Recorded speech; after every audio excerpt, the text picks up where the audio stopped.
सबको नमस्कार, जय श्री राम, आदाब, सत श्री अकाल।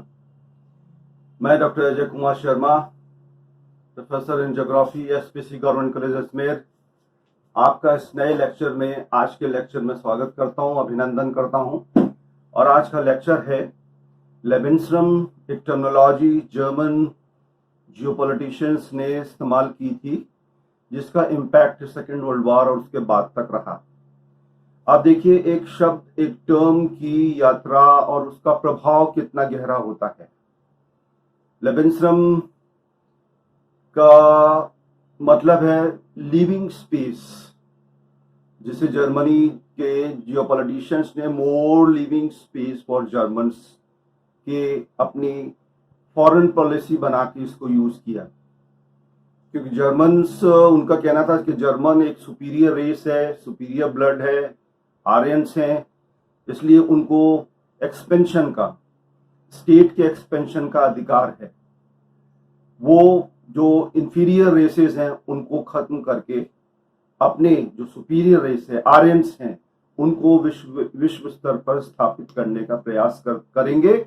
और जिसमें लेबिन्सरम या मोर लिविंग स्पेस फॉर जर्मन्स एक जियोपॉलिटिकल स्ट्रेटेजी के तहत और हिटलर के द्वारा फॉरेन पॉलिसी जो बनाई गई थी, और हिटलर के साथ जो उनके साथी थे, रुडोल्फ हैस, कार्ल हॉशहोफर, उन्होंने इस आइडियोलॉजी को बढ़ाने में महत्वपूर्ण भूमिका अदा की। तो प्रथम विश्व युद्ध के बाद से लगभग द्वितीय विश्व युद्ध के अंत तक या 1950 तक इस टर्मिनोलॉजी की यात्रा बहुत ही गहराई से और बहुत ही शिद्दत से हुई। उसका कारण यह है कि एक्सपेंशन का दौर उस पर्टिकुलर टाइम में विशेषकर जर्मन्स के द्वारा में बहुत ही अधिक हुआ था।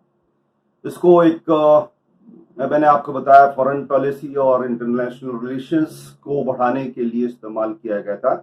विशेषकर नाजी जर्मन्स की जो फॉरेन पॉलिसी बन गई थी, एक्सपेंशन, और उसमें कुछ कैटेगरीज बना रखी थी उन्होंने कि पहली कैटेगरी या पहले जो मूल जर्मन है उसमें सिर्फ जर्मन्स रहेंगे।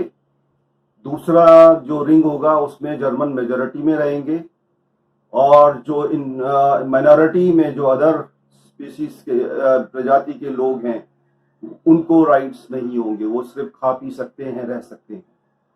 तीसरी रिंग में जर्मन्स माइनॉरिटी में होंगे, लेकिन being a superior race, superior blood, Aryans होने के कारण से उनका होल्ड होगा।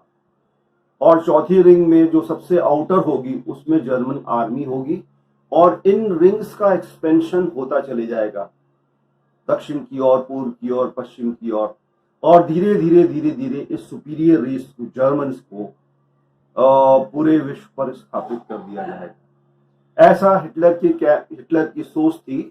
उन्होंने मीन कैंप में इस लेबिन्सरम शब्द का, टर्म का कई बार इस्तेमाल किया है, और इसको अपने देश के लिए, अपने कंट्री के लिए, विशेषकर सेकेंड वर्ल्ड वॉर में बहुत ही शिद्दत से यूज किया, इस्तेमाल किया।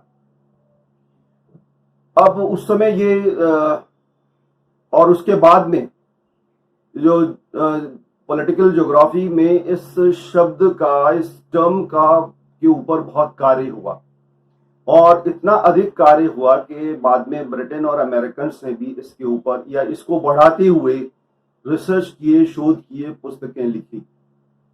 तो आज का टॉपिक इस लेबिन्सरम से ही संबंधित है, और रेडजेल ने एज ज्योग्राफर और पेशल ने, यहाँ पे मैंने नाम लिखा है, ऑस्कर पेशल ने 1860 में फर्स्ट टाइम इस शब्द का इस्तेमाल किया था, जो एक जर्मन बायोलॉजिस्ट थे।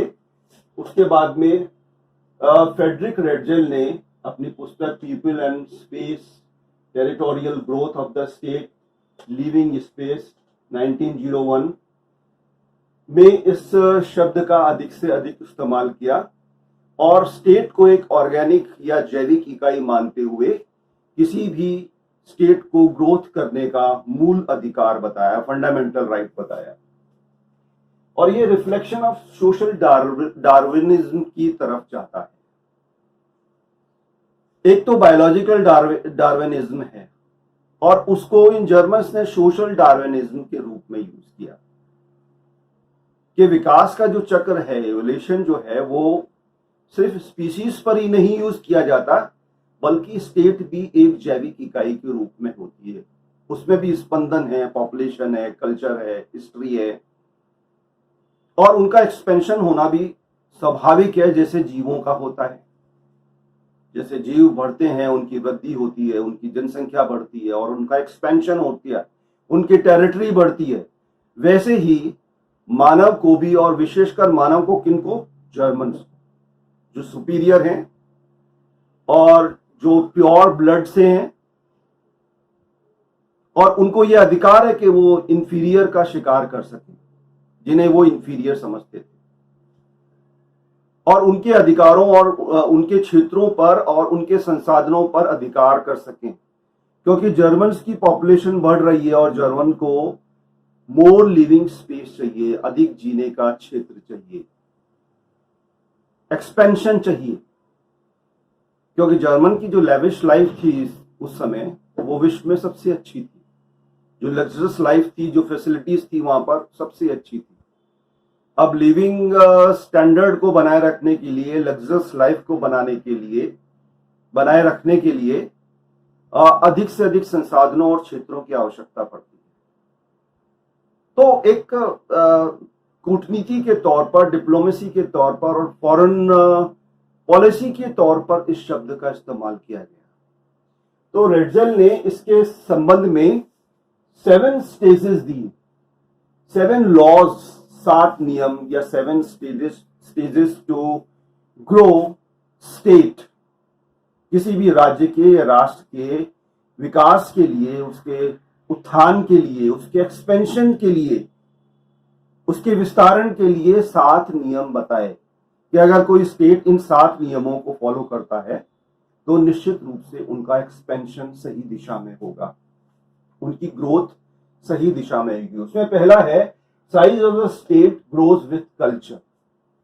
अब ये कल्चर के ऊपर इन्होंने बड़ा जोर दिया कि कल्चरली और biologically being a superior race, Germans, Aryans, उनका कल्चर विश्व में सबसे अच्छा है और उनको इस अपने कल्चर के size of the state grows with culture.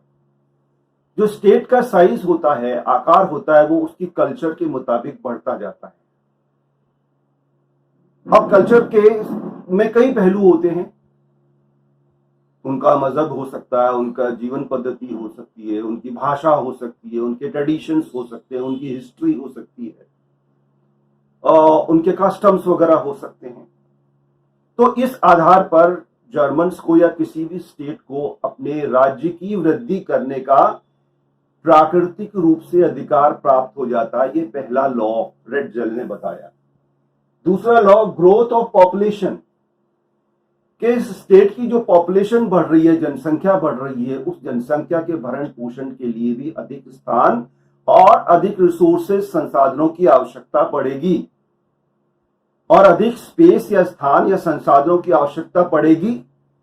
तो आसपास के क्षेत्रों को, जैसे ऑस्ट्रिया, जैसे पोलैंड, जैसे ईस्टर्न यूरोप के जो स्लैविक कंट्रीज हैं, और फ्रांस, स्पेन, इन इटली, इन सब फ्रांस, स्पेन वगैरह को अपने क्षेत्र में मिलाने का जर्मनी को अधिकार है। अब देखिए, ये डिक्टेटोरियलिज्म बोल रहा है, टोटलिटरिज्म बोल रहा है। जहां डिक्टेटोरियम होता है, जहां तानाशाही होती है या संपूर्णता होती है, वहां डेमोक्रेसी स्वतः ही खत्म हो जाती है। Democracy is the second best system of the universe और वर्ल्ड। पृथ्वी का द्वितीय सबसे अच्छा सिस्टम है। प्रथम नहीं बताया गया, क्योंकि डेमोक्रेसी में भी कुछ खामियां तो हैं ही। डेमोक्रेसी में भी जो मिसयूज किया जाता है चीजों का, वो हम इंडियंस बहुत अच्छी तरह जानते हैं कि प्रजातंत्र के नाम पर और धर्मनिरपेक्षता के नाम पर देश बचाओ, प्रजातंत्र बचाओ, प्रजातंत्र खतरे में है, लोकतंत्र खतरे में है, डेमोक्रेसी खत्म हो रही है, इस नाम पर जो इस तरह से जो राजनीति की जाती है उससे हम लोग बहुत अच्छी तरह से वाकिफ हैं। तो यहां पर ये कहते हैं कि ग्रोथ ऑफ पॉपुलेशन, जनसंख्या की का बढ़ना एक शुभ संकेत। हिटलर ने कहा था कि उन महिलाओं को अवार्ड्स दिया जाएगा जो 8 से 10 या 12 बच्चे पैदा करेंगी, और उनके भरण पोषण खाने पीने की व्यवस्था जर्मनी की सरकार करेगी, क्योंकि और उसमें कहीं किसी प्रकार का अन्य प्रजातियों का मिक्सिंग नहीं होना चाहिए। only Germans, because they are superior race, the most superior race, having pure blood of Aryans। ये सोच हिटलर की थी। हिटलर प्रारंभ में एक पेंटर थे, आर्टिस्ट थे, और एक आर्टिस्ट का अपने देश की स्थिति को देखते हुए प्रथम विश्व युद्ध में जिस प्रकार की पाबंदियां जर्मनी के ऊपर लादी गई थी जोर जबरन, उनको उन्होंने एक ह्यूमिलेशन की तरह लिया कि जर्मनी का ये एक बहुत बड़ा अपमान है और इस अपमान का बदला किसी न किसी रूप में लिया जाए। तो धीरे धीरे 1932 और 33 के बाद में हिटलर पूरी जर्मनी में फेमस होते चले गए। हिटलर जब बोलते थे तो पिन ड्रॉप साइलेंट हो जाती थी, लोग दूर दूर से उनको सुनने आते थे। मैं हिटलर की बड़ाई नहीं कर रहा हूं, क्योंकि तानाशाही किसी भी रूप में बड़ाई के योग्य नहीं होती है। जो फैक्चुअल इंफॉर्मेशन है वो आप तक पहुंचा रहा हूं मैं, और उसको बहुत ध्यान से सुना जाता था, सुना ही नहीं जाता था, उसको फॉलो किया जाता था। तीसरा पॉइंट है इसमें एनेक्सेशन ऑफ स्मॉलर स्टेट, जिसकी अभी हमने चर्चा की। जो आसपास के छोटे स्टेट्स हैं उनको जर्मनी में मिला लेना, क्योंकि जर्मन सुपीरियर हैं, जर्मन की पॉपुलेशन बढ़ रही है, जर्मन्स की पॉपुलेशन बढ़ रही है, तो उनको और भी अधिक जमीन और संसाधन चाहिए। तो वो कहां जाएंगे? वो नॉर्थ पोल और साउथ पोल तो जाएंगे नहीं, एशिया और चीन भारत की तरफ तो आएंगे नहीं। आसपास के जो टेरिटोरियल रीजन्स हैं, जो स्टेट्स हैं जो कमजोर हैं, स्मॉल हैं, उनको हथिया लेंगे, उनको जर्मनी में मिला लेंगे। और चौथा पॉइंट है इसमें बाउंड्री ग्रोथ। अब ये जैसे जैसे एक्सपेंशन होगा, जैसे जैसे एनेक्सेशन होगा, वैसे वैसे बाउंड्री की या सीमा की वृद्धि होती जाएगी, उसकी ग्रोथ होती चली जाएगी, और इस ग्रोथ को वो शुभ मानते हैं। जैसे मैंने आपको प्रारंभ में रिंग्स की बात की थी, ये रिंग्स बढ़ती चली जाएंगी, तो स्टेट की टेरिटरी या जर्मन की टेरिटरी बढ़ती चली जाएगी। पांचवा पॉइंट है एनवायरमेंटल इश्यूज। ये भी बड़ा इंपॉर्टेंट पॉइंट है, क्योंकि एनवायरमेंट पूरी तरह से ज्योग्राफी से जुड़ा हुआ है, नेचर और एनवायरमेंट। अब इन एनवायरमेंटल इश्यूज में वहां के प्राकृतिक संसाधनों और उनको सही प्रकार से इस्तेमाल किए जाने की बात की गई है, और एडेप्टेशन और एडजस्टमेंट की बात की गई है कि अधिक से अधिक लोग प्राकृतिक दशाओं या प्राकृतिक पर्यावरण के मुताबिक उन संसाधनों का उपयोग करते हुए जर्मनी का विकास करें, जर्मनी को विकास की सर्वोच्च अवस्था तक ले जाएं। उस दौरान जर्मनी ने विशेषकर इंडस्ट्रियल क्षेत्र में, औद्योगिक क्षेत्र में और सैन्य क्षेत्र में जितना विकास किया था, विश्व में किसी ने नहीं किया। वो तो अमेरिका से पहले एटम बम बनाने के भी प्रयासरत थे, और उनकी रिसर्च चल रही थी इसके ऊपर। ये काफी समय पहले इसका खुलासा किया गया है जर्मन्स के द्वारा।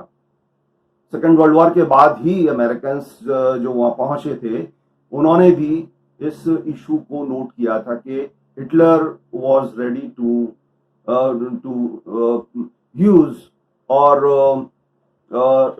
ही was just nearer to achieve this success।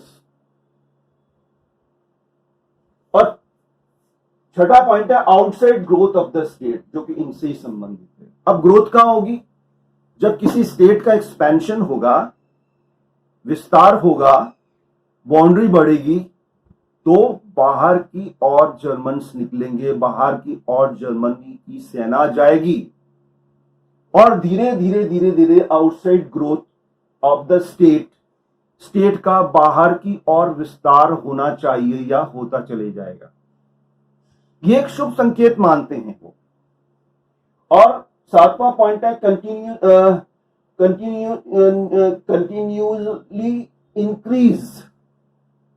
और इसका जो ग्रोथ का आउटसाइड ग्रोथ है ये रुकनी नहीं चाहिए, ये कंटिन्यू इंक्रीज होती हुई चली जानी चाहिए, इस पे फुल स्टॉप नहीं लगना चाहिए, ये बढ़ता चले जाना चाहिए। और इस बढ़ते हुए टेरिटरी के साथ साथ एक समय ऐसा आएगा कि जर्मन्स पूरी दुनिया पर अपना अधिकार बना लेंगे और इंफीरियर या निम्न स्तर की जो रेसेस जिन्हें वो मानते थे उनको खत्म कर देंगे या अपना गुलाम बना देंगे। जिसमें यहूदीज के ऊपर उन्होंने बहुत जुर्म सितम किए, जो शायद वो यहूदीज को अपना दुश्मन मानते थे, दुश्मन नंबर 1। जैसे आज इस्लामिक कई कंट्रीज यहूदीज को, इजराइल को दुश्मन नंबर 1 मानते हैं, लेकिन अब धीरे धीरे बर्फ पिघल रही है। कल परसों ही आपने सुना होगा कि यूएई ने भी इजराइल को स्वीकार किया। तो अरब वर्ल्ड का तीसरा कंट्री है जिसने इजराइल को स्वीकार किया। अब इजराइल के प्रति इस्लामिक कंट्री जो आसपास की कंट्री है वो सॉफ्ट होते हुए चले जा रहे हैं। पैलेस्टीनियन इश्यूज अब धीरे धीरे नीचे जाता जा रहा है, क्योंकि ये ग्लोबलाइजेशन का दौर है और ग्लोबलाइजेशन के दौर में आसपास के देशों से अच्छे इंटरनेशनल रिलेशंस होना बहुत आवश्यक है। संसाधनों का प्रॉपर इस्तेमाल आवश्यक है, उनको टेक्नोलॉजी चाहिए, उनको अच्छे इंस्ट्रूमेंट चाहिए, अच्छे सैन्य हथियार चाहिए। तो इस हिसाब से मुस्लिम कंट्रीज भी धीरे धीरे धीरे धीरे इजराइल की स्वायत्तता को या उसके अस्तित्व को स्वीकार करते हुए चले जा रहे हैं। तो ये 7 पॉइंट्स या 7 लॉज जो हैं वो जो रेडजेल ने दिए थे, इनको बाद के जियोपॉलिटिशियंस ने, विशेषकर मैंने आपको नाम बताया था कार्ल हॉशोफर एक पॉलिटिकल ज्योग्राफर थे और म्यूनिख यूनिवर्सिटी में वो प्रोफेसर भी थे। उससे पहले वो आर्मी में भी रहे थे और उन्होंने जियोपॉलिटिक्स पर बहुत अच्छा कार्य किया था। उनके द्वारा किया गया जियोपॉलिटिकल पर कार्य आज भी उतनी ही इंपॉर्टेंस रखता है। और वहां पर भी जो हेल्प मिली थी वो रुडोल्फ जेलिन की पॉलिटिकल या जियोपॉलिटिक्स टेक्नोलॉजी इस्तेमाल की गई थी, उसको आगे बढ़ाने हुए एक नया कॉन्सेप्ट ये लेके आए थे। और धीरे धीरे धीरे धीरे जर्मन से या जर्मनी में इस जियोपॉलिटिक्स या पॉलिटिकल अप्रोच को वृद्धि मिलती गई, ये बढ़ता चला गया। बाद में विश्व युद्ध खत्म होने के बाद में भी ब्रिटेन और जर्मनी के विद्वानों ने इस इशू को, इस विषय को आगे बढ़ाया, वो नया रूप लेता हुआ चला गया। और फिर सेकेंड वर्ल्ड वॉर के बाद में एक नया दौर आया जो कोल्ड वॉर का था, जो यूएसए और यूएसएसआर के बीच में बटी हुई दुनिया थी। कुछ लोग यूएसए की तरफ थे, प्रजातांत्रिक देश, कुछ लोग यूएसएसआर की तरफ थे जो अपने आप को डिक्टेटोरियल या सोशलिस्ट या कम्युनिस्ट कंट्री मानते थे। तो ये 2 खेमों में विश्व बटा हुआ था। और तीसरा एक खेमा था नॉन अलाइन मूवमेंट का, जो तटस्थ रहने का प्रयास करते थे, जिसमें भारत, ब्राजील, यूगोस्लाविया और क्यूबा और कई कंट्रीज थे।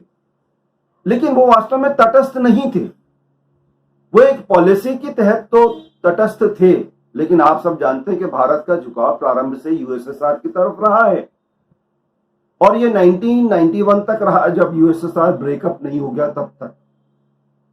तो यूएसएसआर के ब्रेकअप होने के बाद में हमने नए एलाइज ढूंढने का प्रयास किया और ये नए एलाइज जो हैं वो पश्चिम और पूर्व की तरफ ही हमें मिले।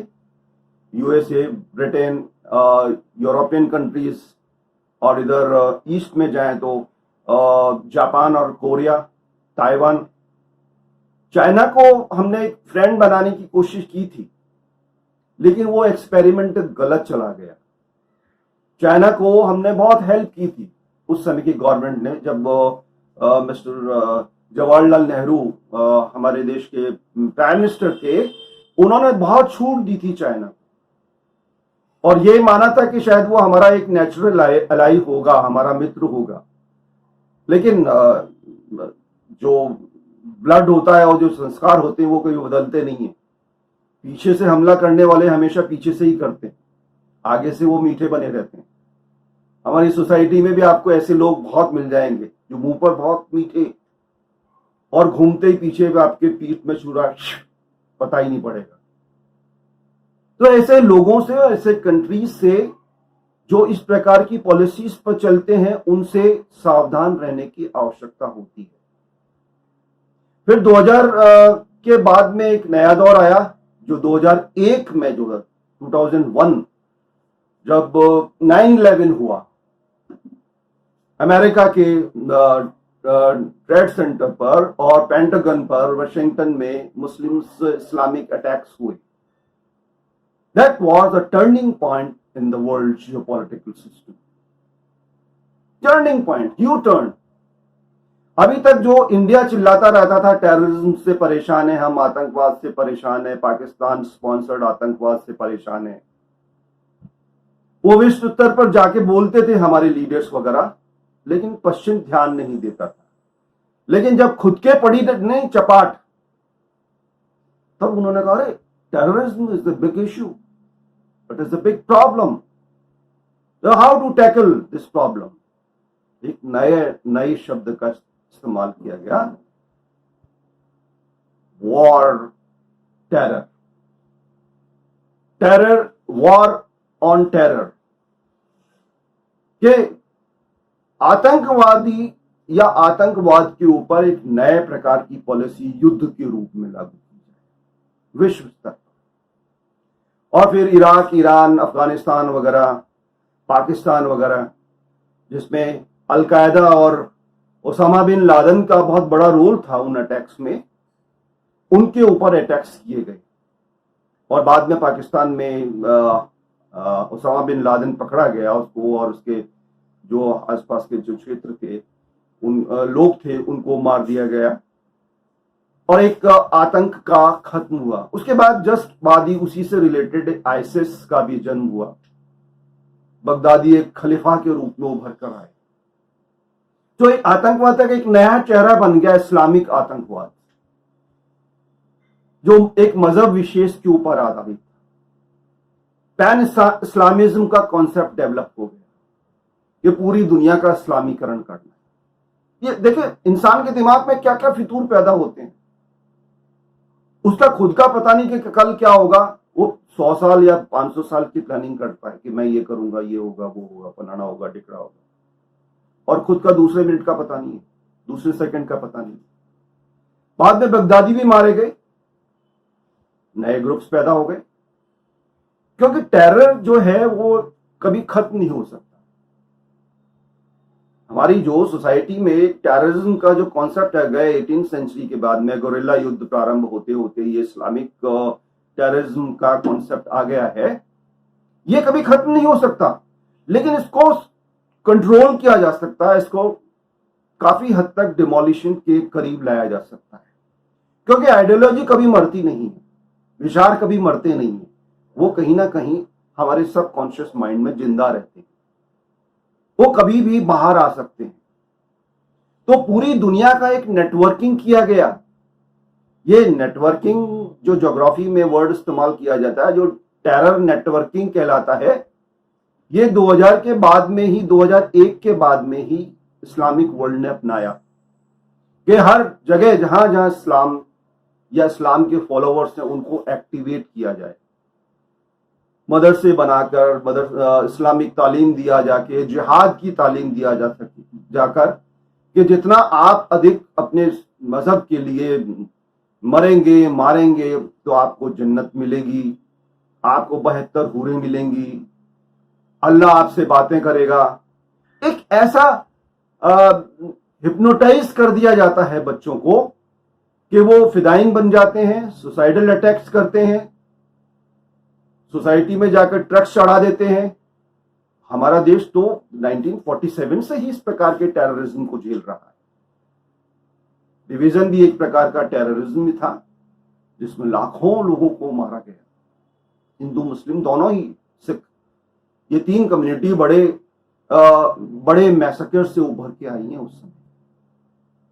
उसके बाद भी हमको 1962 में अटैक हुआ, और उससे पहले 48 में पाकिस्तान ने किया था कश्मीर के ऊपर, फिर 1962 में, फिर 1965 में, फिर 1971 में, और 80 के दौरान कश्मीर में नया टेररिज्म, इस्लामिक टेररिज्म पैदा किया गया पाकिस्तान के द्वारा। वो कहते हैं कि नॉन स्टेट एक्टर हैं, but they are not non state actor, they are sponsored by Pakistani army and ISI। They are part of the Pakistani system. सारी फाइनेंशियल हेल्प वगैरह है, वेपन्स वगैरह हैं, प्लानिंग्स वगैरह है, वो पाकिस्तान की आर्मी और ISI जो है, वहां की जो खुफिया तंत्र है, वो तैयार करते हैं और इन आतंकवादियों को भारत में भेजते हैं। बंबई अटैक आपसे छुपा हुआ नहीं है, दिल्ली अटैक आपसे छुपा हुआ नहीं है, बेंगलोर अटैक, चेन्नई अटैक, और न जाने कहां का, हैदराबाद में, कश्मीर के विशेष इलाकों में, पुलवामा। और फिर हमने 1914 के बाद में अपनी पॉलिसी को चेंज किया कि we will go enter in their territory and kill them,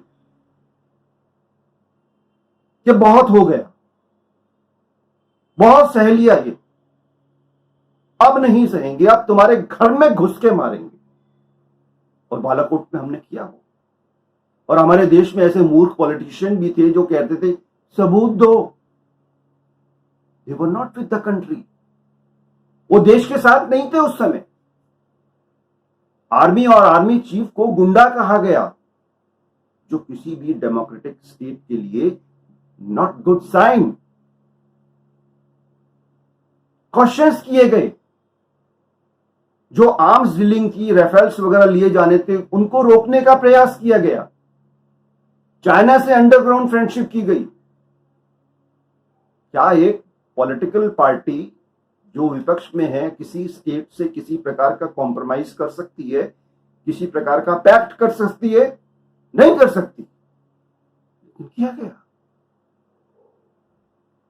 क्योंकि कुछ लोग सोचते हैं कि वो सिर्फ सत्ता पाने और सत्ता भोगने के लिए ही पैदा हुए हैं। विपक्ष उनके लिए गाली है। वो विपक्ष में बैठना अपनी तौहीन महसूस करते हैं। वो कहते हैं कि ये रूलिंग क्लास हैं हम, ये रूलिंग करना, शासन करना इस भारत पर मूर्ख जनता के ऊपर हमारा जन्मसिद्ध अधिकार है। मूर्ख इसलिए कह रहा हूं कि मूर्ख बना के रखा गया, एजुकेट नहीं किया गया। सामान्य जो जनरल फैसिलिटीज है, मेडिकल की, स्कूल्स की, इंफ्रास्ट्रक्चर्स वगैरह हैं, वो डेवलप नहीं किए गए। मैं आपको एक एग्जांपल देता हूं 1946-47 का। 1946 में जर्मनी और जापान पूरी तरह से बर्बाद हो गए थे, और 47 में हमारा डिवीजन हो गया था, भारत का डिवीजन हो गया था। दो ट्रांसफर ऑफ पावर जो दी गई थी, दैट वाज नॉट आजादी, माइंड इट। हमें जो आजादी का घूंट पिलाया जाता है 15 अगस्त के लिए, दैट इज नॉट करेक्ट। अगर आप उस पत्र को पढ़ें जो अंग्रेजों और भारतीयों के बीच में हुआ था 1946-47 में, उसमें आजादी या फ्रीडम नाम का कोई शब्द नहीं है। उसकी जगह क्या है?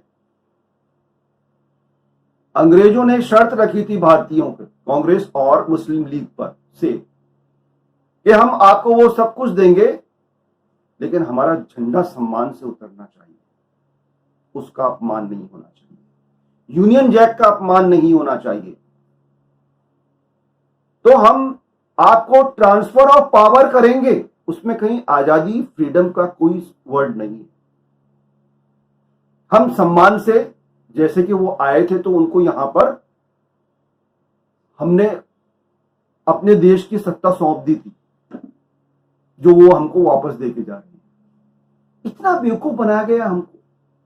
लेकिन इतिहास में जो सच्चाइयां होती हैं वो कभी छुपती नहीं है, वो कभी किसी ना किसी रूप में बाहर आती हैं। और जब बाहर आती है और नई जनरेशन देखती है, हमारे साथ ये छल किया गया, ये छल कपट किया गया, तो फिर बिखर जाते हैं वो।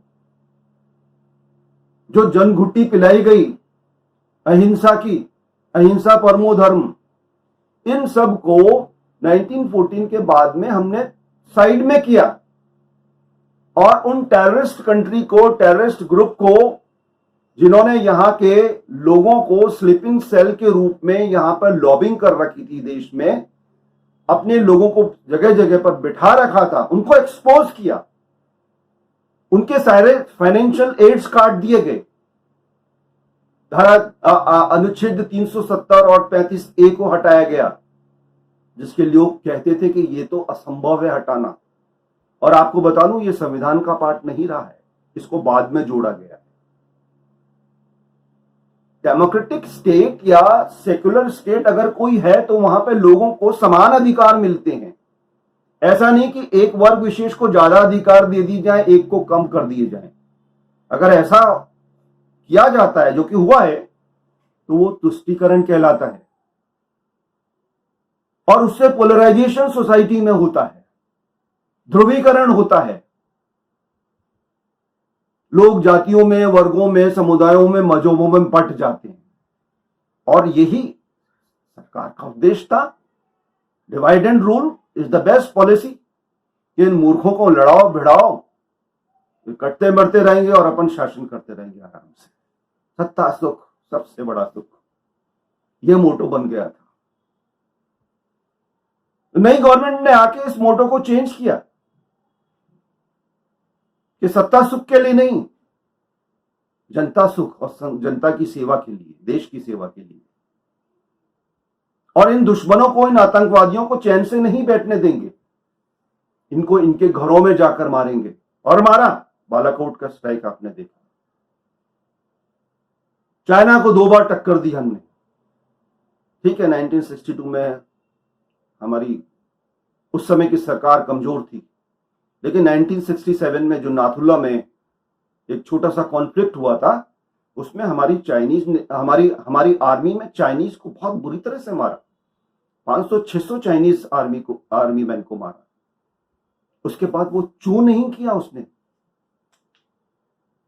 और फिर अब कभी वो चुमकिन वैली की तरफ से, कभी लद्दाख की तरफ से कोई ना कोई नई प्रॉब्लम बनाने का प्रयास करता है। ये सब क्या है, इंटरनेशनल पॉलिटिक्स में ये प्रेशर्स कहलाते हैं कि उभरते हुए भारत को किस प्रकार से प्रेशराइज किया जाए कि उसका विकास रुक जाए, उनका ध्यान विकास की तरफ से भटक जाए, उनको कोई और अलग इश्यूज पर एंगेज कर दिया जाए। माओवाद है, नक्सलवाद है, लिबरलिज्म है और दूसरे जितने भी प्रदर्शन होते हैं, सो कॉल्ड डेमोक्रेटिक और एक्सप्रेशन और power of expression, right of expression, इनमें एजिटेशंस वगैरह में बिजी कर दिया जाए, लोग उन्हीं पर ध्यान दें और कंट्री में एक ऐसा एनवायरनमेंट क्रिएट कर दिया जाए, आर्टिफिशियल एनवायरनमेंट, प्रोपेगेंडास कई प्रकार के लगाकर कि लोगों को लगे अरे यार ये तो एनार्की की तरफ जा रहे हैं हम। हमारे लीडर्स सीएम रहे हैं, सीएम होते हुए बोलते yes I am an anarchist. It is the shame for us. It is the shame for our democracy कि कोई सीएम बोले I am anarchist. What the hell is going there? We should love our country first and last. तो अब policies बहुत change हुई हैं। China को भी हमने बाजुओं का दम दिखाया है कई बार। अभी भी हमारी आर्मी लद्दाख बॉर्डर पर टिकी हुई है और किसी भी प्रकार के दुस्साहस का साहस से मुंह तोड़ जवाब देने के लिए तैयार है। तो आप देखिए, राजनीति के अगर अच्छे पहलू हैं तो इसके बुरे पहलू भी बहुत हैं, जो कि जियोपॉलिटिक्स में बैड फेसेस ऑफ पॉलिटिक्स कहलाता है। इसीलिए कई समझदार लोग कहते हैं कि politics is a dirty game. लेकिन डर्टीनेस कहां नहीं है सोसाइटी में। सोसाइटी को छोड़िए, हम अपने मन को एग्जामिन करें, अपने दिमाग को, मस्तिष्क को एग्जामिन करें। क्या राजनीति हमारे दिमाग में नहीं है? क्या शिक्षक, कर्मचारी या दूसरे अधिकारी जो प्रशासनिक हैं वो राजनीतिक दलों से या राजनीतिक आइडियोलॉजी से जुड़े हुए नहीं है? कोई बुरी बात नहीं है जुड़ना, लेकिन उसके बिहाफ पर गंदी राजनीति करना, दैट इज ए क्राइम। ये नहीं होना चाहिए। तो आज के लेक्चर में मैंने आपको बताया कि लेविन्सम क्या है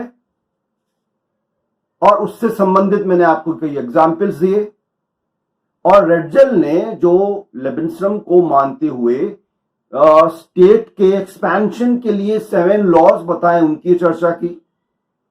सेकेंड वर्ल्ड वॉर के बाद में जो जर्मनी और जापान ने जिस प्रकार की ग्रोथ की थी, जिस प्रकार की विकास की थी सेम पीरियड में, वो भारत क्यों नहीं कर पाया? जबकि हमारी पोजीशन 1946-47 में उनसे फार बेटर थी। हमारे पास संसाधन थे, हमारे पास टैलेंटेड लोग थे, हमारे पास ब्रेन था, हमारे पास अच्छा पीसफुल सब कुछ था। We have lot of resources. लेकिन एक जो विल पावर होनी चाहिए कंट्री को रन करने के लिए, जो एक विजन होना चाहिए कंट्री को आगे बढ़ाने के लिए, यू आर लैकिंग दैट। उसकी कमी थी और वो कमी बहुत सालों तक बरकरार रही। बीच में लोगों ने अच्छे काम भी किए। तो ये सब जो मैंने आपको जियोपॉलिटिक्स के बारे में बताया आज के लिए इतना ही। अगले लेक्चर में फिर मिलेंगे किसी नए इशू पर। पॉलिटिकल ज्योग्राफी बहुत इंपॉर्टेंट पेपर है।